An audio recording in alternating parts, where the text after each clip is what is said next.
യഥാർത്ഥത്തിൽ CPM-നെ ഇന്ന് കാണുന്ന ഈ ഒരു പ്രതിസന്ധി ഘട്ടത്തിൽ എത്തിച്ചിരിക്കുന്നത് CPM സൈബർ ഹാൻഡിലുകൾ തന്നെയല്ലേ? കാരണം അവരാണ് ഇത്തരത്തിലുള്ള ക്യാപ്സ്യൂളുകൾ പുറത്തു വിട്ടുകൊണ്ട് ഓരോ തവണയും ഇവരെ പ്രതിസന്ധിയിലാക്കുകയും അല്ലെങ്കിൽ ഓരോ തവണയും ഇവർക്ക് ന്യായീകരിച്ച് പോലും നിൽക്കാൻ സാധിക്കാത്ത രീതിയിൽ കുഴിയിലിടുന്ന രീതിയിലുള്ള ട്രോളുകൾ പുറത്തു വിട്ടുകൊണ്ടിരിക്കുന്നത്. ഒരുപക്ഷെ വരുന്ന കേസുകളുടെ അല്ലെങ്കിൽ ഇവർക്കെതിരെ വരുന്ന പരാതികൾ അല്ലെങ്കിൽ ഈ പറയുന്ന CPM-നെതിരെ വരുന്ന പരാതികളെയൊക്കെ തന്നെയും ന്യായീകരിക്കാൻ ശ്രമിക്കുന്നത് ഒരർത്ഥത്തിൽ പറഞ്ഞാൽ തിരിഞ്ഞു കൊത്തിക്കൊണ്ടിരിക്കുകയല്ലേ ചെയ്യുന്നത്. ശരിക്കും ഇപ്പൊ CPM-ന്റെ സംസ്ഥാന നേതൃത്വത്തിൽ തന്നെ ഈ തോൽവിയുടെ കാരണം എന്താണ്, എന്തുകൊണ്ട് തോൽവി ഏറ്റുവാങ്ങേണ്ടി വന്നു എന്നുള്ള കാര്യങ്ങളെല്ലാം ചർച്ചയായിട്ടുണ്ട്. അതിലുന്നയിച്ച ഒരു പ്രധാന വിഷയമാണ് സൈബർ CPM-ന്റെ തന്നെ സൈബർ വിങ്ങിന്റെ പാളിച്ച. CPM-ന്റെ സൈബർ വിങ് അമ്പേ പാളിപ്പോയി എന്നാണ് എഴുതി വെച്ചിട്ടുള്ളത്. അതായത് ആദ്യം ശബരിമല സ്വർണ്ണക്കൊള്ള വിഷയം ഉയർന്നു വരുന്നു. ശബരിമല സ്വർണ്ണക്കൊള്ള വിഷയം വലിയ വ്യാപകമായി സംസാരിക്കപ്പെടുന്നു. അത് എന്ത് പ്രതിപക്ഷം ഒരു ആയുധമായി തന്നെ, രാഷ്ട്രീയ ആയുധമായി തന്നെ ഇത് ഉപയോഗിക്കുന്നു, ഉറപ്പായും ഉപയോഗിക്കും. കാരണം അത് തിരഞ്ഞെടുപ്പിന് മുൻപാണ് ഉയർന്നു വരുന്നത്, പുറത്തു വരുന്നത്. 2019 നടന്ന സംഭവം 2025 പുറത്തു വരുമ്പോൾ അത് ഉറപ്പായും ചർച്ചാ വിഷയമാകുകയും ചെയ്യുന്നു. അത് പ്രതിരോധിക്കാൻ CPM-നായില്ല. പിന്നെ എന്തിനാണ് ഇങ്ങനെ ഒരു സൈബർ വിങ് തന്നെ നിലവിലുള്ളത് എന്ന് തന്നെ ആയിരിക്കണം സംസ്ഥാന നേതൃത്വത്തിൽ ഒരു ചോദ്യമായി വരുന്നത്. അതെ, തീർച്ചയായിട്ടും. അതുപോലെ തന്നെ അതിനകത്ത് ചോദ്യമായി വന്ന മറ്റൊരു കാര്യമാണ് പോറ്റിയെ ഏറ്റിയ ഗാനം പുറത്തു വന്നു. പോറ്റിയെ കയറ്റിയ ഗാനം അവരൊരു വോട്ടിന് വേണ്ടിയിട്ട് ഉപയോഗിക്കുന്ന ഒരു സാഹചര്യം വന്നിട്ട് പോലും CPM-ന്റെ സൈബർ ഹാൻഡിൽ എന്തുകൊണ്ട് മിണ്ടാതിരുന്നു എന്നുള്ള ചോദ്യമാണ് ഉന്നയിക്കുന്നത്. അതിന് നമുക്ക് ഉത്തരവുണ്ട്. കാരണം അന്ന് CPM പ്രവർത്തകർ പോലും ഇതിനെ വൈബ് ചെയ്തിരുന്നു, ഇതിന്റെ വൈബിനൊത്ത് പോയി. എനിക്ക് തോന്നുന്നു സൈബർ ടീം വിചാരിച്ചു കാണില്ല ഇത് വലിയൊരു വിഷയമാകുമെന്ന്. അവിടെയാണ് അവർക്ക് പാളിപ്പോയത്. കാരണം ഈ ഒരു പ്രചാരണ ഘട്ടത്തിൽ ഒരുപാട് പാട്ടുകൾ ഇത്തരത്തിൽ പാരഡി ആയിട്ട് ഇറങ്ങിയിരുന്നു ശബരിമല വിഷയവുമായി ബന്ധപ്പെട്ടുകൊണ്ട്. ഇത് മാത്രമല്ല, പക്ഷേ ഇത് ഇത്രത്തോളം ശ്രദ്ധിക്കപ്പെട്ടത് എന്തുകൊണ്ട് എന്ന് ചോദിച്ചാൽ ഇതൊരു ഭക്തിഗാനത്തിന്റെ ഒരു രീതി അല്ലെങ്കിൽ അതിന്റെ ഒരു ട്യൂൺ എടുത്തുകൊണ്ട് ആ ഒരു വൈബാണ് യഥാർത്ഥത്തിൽ ഇതിന് ഇത്രത്തോളം ട്രെൻഡ് ആക്കിയത്. അതുകൊണ്ട് തന്നെയാണല്ലോ മതവികാരം വ്രണപ്പെടുത്താൻ ശ്രമിച്ചു എന്ന് പറഞ്ഞുകൊണ്ട് ഈ പാട്ടിനെതിരെ പിന്നീട് സൈബർ ഹാൻഡിലുകൾ പ്രതിരോധം സൃഷ്ടിക്കാൻ ശ്രമിച്ചത്. പക്ഷേ അത് വലിയ രീതിയിൽ പാളിപ്പോകുന്നതാണ് നമ്മൾ കണ്ടത്. അതിന് പിന്നാലെ ഇവരെന്ത് ചെയ്യുന്നതോ അതെല്ലാം തന്നെയും അതിനിടയ്ക്ക് തന്നെ ഈ പാട്ടുമായി ബന്ധപ്പെടുത്തിക്കൊണ്ട് മറ്റു പല പാട്ടുകൾ ഇറങ്ങുക. കോൺഗ്രസിനെയും BJP അത്ര വലിയ രീതിയിൽ പ്രതിസന്ധിയിലാക്കിയില്ലെങ്കിലും കോൺഗ്രസിനെതിരെ ഒരുപാട് പാട്ടുകൾ ഇത്തരത്തിൽ CPM-ന്റെ സൈബർ ഹാൻഡിലുകളിൽ നിന്നും പുറത്തു വന്നിരുന്നു. പക്ഷേ അതൊന്നും അത്രത്തോളം നമുക്ക് ശ്രദ്ധ പിടിച്ചു പറ്റിയില്ല എന്നുള്ളതാണ് മനസ്സിലാക്കാൻ സാധിക്കുന്നത്. പല ചാനൽ ചർച്ചകളിലും പല CPM സഖാക്കൾ വന്നിരുന്നുകൊണ്ട് ഇതിന് മറുപാട്ടുകളായിട്ട് ഈ പറഞ്ഞ കോൺഗ്രസുകാർക്ക് മാത്രമല്ല ഞങ്ങൾക്കും പാടാൻ അറിയാമെന്ന് പറഞ്ഞുകൊണ്ട് ചാനലുകളിൽ വന്നിരുന്ന് പാടുന്നത്, അല്ലെങ്കിൽ ചില സൈബർ പേജുകളിൽ വന്നിരുന്നു കൊണ്ട് സ്വന്തമായി വീഡിയോ എടുത്ത് പാട്ടുപാടി അവരുടെ കഴിവ് തെളിയിച്ചുകൊണ്ട് വീഡിയോ ഇടുന്നതൊക്കെ നമ്മൾ കണ്ടിരുന്നു. പക്ഷെ അത് ജനങ്ങൾ എത്രത്തോളം ശ്രദ്ധിച്ചു എന്ന് ചോദിച്ചു കഴിഞ്ഞാൽ അത് ഇല്ല എന്ന് തന്നെ നമുക്ക് പറയേണ്ടി വരുമെന്നുള്ളതാണ്. അതിനപ്പുറത്തേക്ക് മറ്റു പല വിഷയങ്ങളും ഈ ഒരു തെരഞ്ഞെടുപ്പിൽ ബാധിച്ചിരുന്നു എന്നുള്ളത് അവർക്ക് തന്നെ അറിയാം. ഭരണവിരുദ്ധ വികാരത്തെ വലിയ രീതിയിൽ ബാധിച്ചില്ല എന്ന് പറയുമ്പോഴും ഈ പറയുന്ന CPM സഖാക്കൾക്കുള്ളിൽ അത് ബാധിച്ചു എന്നുള്ള കൃത്യമായ ബോധ്യമുണ്ട്. അതുകൊണ്ട് തന്നെ ഈ സംസ്ഥാന നേതൃത്വത്തിന്റെ റിപ്പോർട്ടിൽ അത് അവര് സംസാരിച്ചതിന്റെ പുറത്തു വന്ന റിപ്പോർട്ടിൽ പറയുന്നത് ഭരണവിരുദ്ധ വികാരം ഇല്ല എന്നാണ് CPM പറയുന്നത്. അതിപ്പോ നേതാക്കളെല്ലാം തന്നെ പറഞ്ഞ ഭരണവിരുദ്ധ വികാരം ഇല്ല എന്നാണ്. പക്ഷെ അതിനുശേഷം ഒരു സെന്റൻസ് എഴുതി വെച്ചിട്ടുണ്ട്, തദ്ദേശ സ്വയംഭരണ സ്ഥാപനങ്ങളിൽ തുടർച്ചയായി ഉള്ള ഭരണത്തിൽ വോട്ടർമാർക്ക് അതൃപ്തി ഉണ്ടെന്ന്. അത് തന്നെയാണ് ഒരു തരത്തിൽ ഭരണവിരുദ്ധ വികാരം എന്ന് നമ്മൾ പറയുന്നത്. അല്ല, ഒരുപക്ഷെ അവർക്ക് അതിന്റെ കൃത്യമായ അർത്ഥം അറിയാത്തത് കൊണ്ടോ അല്ലെങ്കിൽ അതിനെ ന്യായീകരിക്കാൻ ശ്രമിച്ചപ്പോൾ വന്ന പിഴവോ ആയിരിക്കണം അത്. അല്ല, ഈ പറഞ്ഞ തദ്ദേശ സ്വയംഭരണ സ്ഥാപനങ്ങളിൽ തുടർച്ചയായി ഭരണം ഇപ്പോൾ 10, 15, 20 വർഷങ്ങൾ ഭരിച്ച ആൾക്കാരുണ്ട്. അത് നല്ല ഭരണമാണ്, നല്ല പൊതുജനത്തിന്റെ ക്ഷേമത്തിന് വേണ്ടിയുള്ള പ്രവർത്തനമാണെങ്കിൽ ഉറപ്പായും അവർക്ക് തന്നെ വോട്ട് നൽകുന്ന ഒരു സാഹചര്യം കേരളത്തിലുണ്ട്, ഇപ്പോഴും ഉണ്ട്. പക്ഷെ അത് നല്ലൊരു ഭരണമല്ലാത്തത് കൊണ്ടും നല്ലൊരു രീതി അല്ലാത്തത് കൊണ്ടുമാണ് തുടർ ഭരണം വേണ്ട എന്നും മറ്റേയാൾ ഭരിക്കട്ടെ എന്നുള്ളൊരു തോന്നൽ ആൾക്കാർക്ക് ഉണ്ടാകുന്നത്. അത് CPM-ന്റെ നേതൃത്വത്തിനുള്ളിൽ അതൊരു ചർച്ചയാകുമ്പോൾ അത് ഭരണവിരുദ്ധ വികാരമില്ല അല്ലെങ്കിൽ വേറൊരു ന്യായീകരണത്തിലേക്ക് അത് പോകാതെ ഞങ്ങൾക്ക് പാളിച്ച പറ്റി അത് തിരുത്താൻ ഞങ്ങൾ തയ്യാറാണെന്നുള്ള നിലയിലേക്ക് പോയാൽ ഈ പറയുന്ന പ്രശ്നങ്ങളൊന്നും ഇല്ല. അതെ, തീർച്ചയായിട്ടും. അതുപോലെ തന്നെ CPM-കാര് പറയുന്ന മറ്റൊരു വിഷയമാണ് ശബരിമല വിഷയം. ഈ പറയുന്ന സ്വർണ്ണക്കൊള്ള തദ്ദേശ തെരഞ്ഞെടുപ്പിൽ ബാധിച്ചിരുന്നു എന്നവർ തുറന്നു പറയുന്നുണ്ട്. അപ്പോഴും നമ്മൾ ചിന്തിക്കേണ്ടത്, അല്ലെങ്കിൽ ഈ പറഞ്ഞ CPM സൈബർ ഹാൻഡിലുകൾ ഇതിലേക്ക് പ്രതിരോധം തീർക്കാൻ ശ്രമിക്കുമ്പോഴും ചിന്തിക്കേണ്ട മറ്റൊരു പ്രധാന കാരണം ഇവർ തന്നെ തുറന്നു പറഞ്ഞു ശബരിമല വിഷയം ഇവർക്ക് ബാധിച്ചിട്ടുണ്ട് എന്നുള്ളത്. അത് ഏത് അർത്ഥത്തിലാണ് എന്നുള്ളത് പൊതുജനങ്ങൾക്ക് കൃത്യമായി അറിയുകയും ചെയ്യാം. അവരുടെ ഭാഗത്ത് നിന്ന്, CPM-ന്റെ ഭാഗത്ത് നിന്ന് ചെറുതെങ്കിലും പിഴവുകൾ സംഭവിച്ചത് കൊണ്ടാണ് ഇന്നിപ്പോൾ ഒരർത്ഥത്തിൽ പറഞ്ഞാൽ പിഴവുകൾ സംഭവിച്ചത് കൊണ്ടാണ് ഇന്നിപ്പോൾ ഈ ഒരു വാർത്ത പുറത്തു വന്നത്. ഒരുപക്ഷെ പിഴവുകൾ സംഭവിച്ചില്ലായിരുന്നുവെങ്കിൽ ഇന്നും ഇത് പുറത്തു വരാതെ പോകുമായിരുന്നു എന്നുള്ളതാണ്.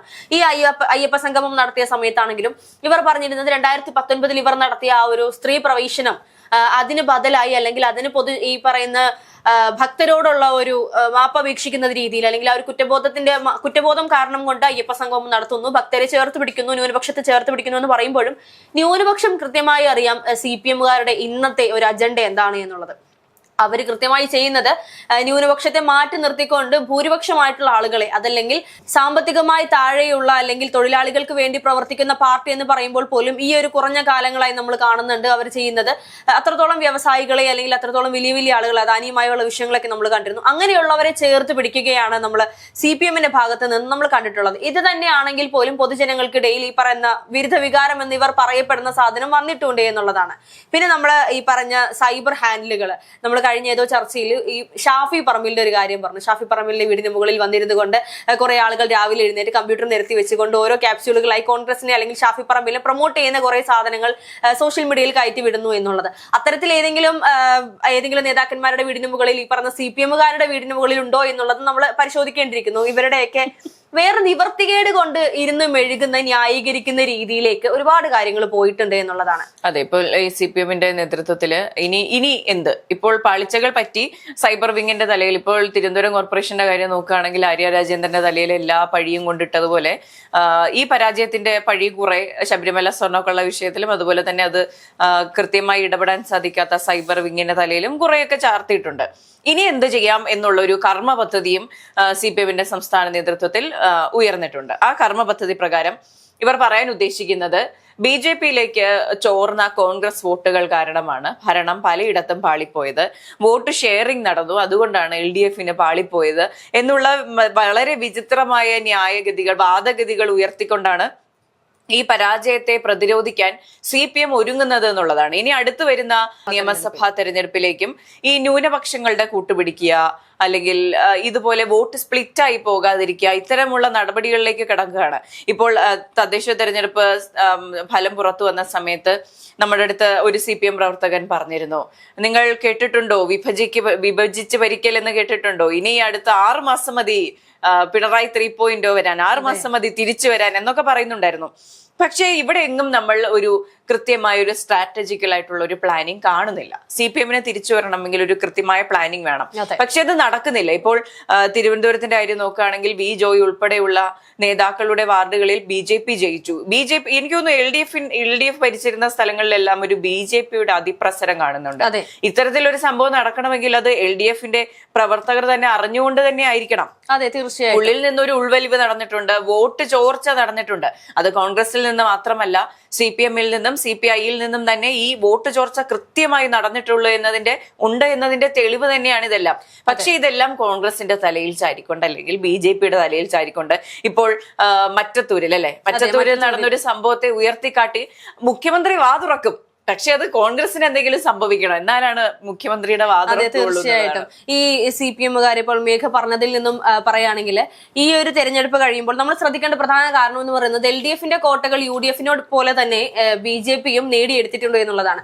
കോൺഗ്രസ് ഇത്തരത്തിൽ വലിയ രീതിയിലുള്ള പ്രതിരോധം സൃഷ്ടിച്ചുകൊണ്ട് മുന്നോട്ട് പോയി, അല്ലെങ്കിൽ ഈ ഭരണവിരുദ്ധ വികാരവും ശബരിമല വിഷയമൊക്കെ കൃത്യമായി ഉപയോഗിച്ചുകൊണ്ട് മുന്നോട്ട് പോയത് കൊണ്ടാണ് ഇവർക്ക് ഈ ഒരു തരംഗം സൃഷ്ടിക്കാൻ സാധിച്ചത് എന്ന് നമ്മൾ പറയുമ്പോഴും BJP ഇതിൽ എന്ത് ചെയ്തിട്ടാണ് എന്നുള്ളത് വലിയൊരു ചോദ്യമാണ്. കാരണം ഈ ശബരിമല വിഷയമൊന്നും BJP ഏറ്റെടുക്കുന്നത് നമ്മൾ കണ്ടിരുന്നില്ല. വലിയ രീതിയിലുള്ള പ്രതിരോധങ്ങൾ സൃഷ്ടിക്കുന്ന അല്ലെങ്കിൽ വലിയ രീതിയിൽ ഈ ഒരു വിഷയത്തെ ഏറ്റുപിടിച്ചുകൊണ്ട് CPM-നെ പ്രതിരോധത്തിലാക്കുന്ന യാതൊന്നും തന്നെയും BJP-യുടെ സൈബർ ഹാൻഡിലുകളിലോ BJP-യുടെ നേതാക്കന്മാരുടെ വായിൽ നിന്നോ വരുന്നത് നമ്മൾ കേട്ടിരുന്നില്ല.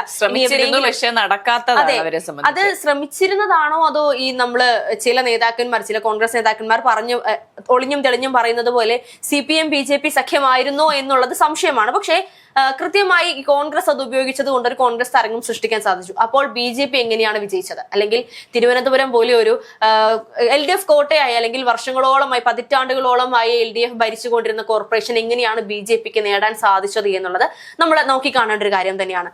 ഇത്രയും ഇവർ കോൺഗ്രസുമായി ചേർന്നുകൊണ്ട് BJP വോട്ട് ചോർച്ച നടത്തിയെന്നും BJP വിജയിച്ചു എന്ന് പറയുമ്പോഴും യഥാർത്ഥത്തിൽ എന്താണ് സംഭവിച്ചത് എന്നുള്ളത് പൊതുജനങ്ങളുടെ ഉള്ളിലുള്ള സംശയം എന്ന് പറയുന്നത് LDF മനഃപൂർവ്വം തോറ്റുകൊടുത്തതാണോ, അല്ലെങ്കിൽ LDF-ലുള്ള നേതാക്കന്മാർ തന്നെ അല്ലെങ്കിൽ LDF-ലുള്ള പ്രവർത്തകർ തന്നെയാണോ BJP-യെ ഈ ഒരു വിജയത്തിലേക്ക് എത്തിച്ചത് എന്നുള്ളത് പലർക്കും തോന്നുന്ന ഒരു സംശയമാണ്. തിരുവനന്തപുരം കോർപ്പറേഷനെ സംബന്ധിച്ച് പറയുകയാണെങ്കിൽ കഴിഞ്ഞ തവണ LDF 1ാം സ്ഥാനത്ത് വിജയിച്ചെങ്കിൽ 2ാം സ്ഥാനത്ത് തന്നെ BJP ഉണ്ടായിരുന്നു. 3ാം സ്ഥാനത്ത് 10 സീറ്റുകൾ മാത്രമായിട്ടാണ് UDF ചുരുങ്ങി പോവുകയായിരുന്നു. പക്ഷെ ഇപ്പോ UDF നില മെച്ചപ്പെടുത്തിയെങ്കിലും അവിടെ 2ാം സ്ഥാനത്തുണ്ടായിരുന്ന BJP തന്നെയാണ്. അടുത്ത സാധ്യത BJPക്ക് തന്നെയായിരുന്നു.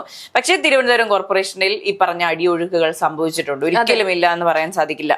അതിപ്പോ ഇപ്പോ അതിനുശേഷമുള്ള ഈ തെരഞ്ഞെടുപ്പ് ഫലം വന്നതിന് ശേഷമുള്ള രീതികളൊക്കെ കാണുമ്പോഴാണെങ്കിലും വ്യക്തമാകുന്ന ഒരു കാര്യമാണ് LDF-ൽ നിന്ന് എന്തൊക്കെയോ സംഭവിച്ചിട്ടുണ്ട്. പക്ഷെ എനിക്ക് തോന്നുന്നു CPM-ന്റെ ഏറ്റവും വലിയ പാളിച്ച എന്ന് പറയുന്നത് തങ്ങൾക്ക് പറ്റിയ കുറവുകൾ, തങ്ങൾക്ക് പറ്റിയ തെറ്റുകൾ അംഗീകരിക്കുന്നില്ല. ഇപ്പോൾ ഒരു തെറ്റ് പറ്റിയെന്ന് അംഗീകരിച്ചാൽ മാത്രമേ അവിടെ ഒരു തിരുത്തൽ നടപടിക്ക് വകയുള്ളൂ.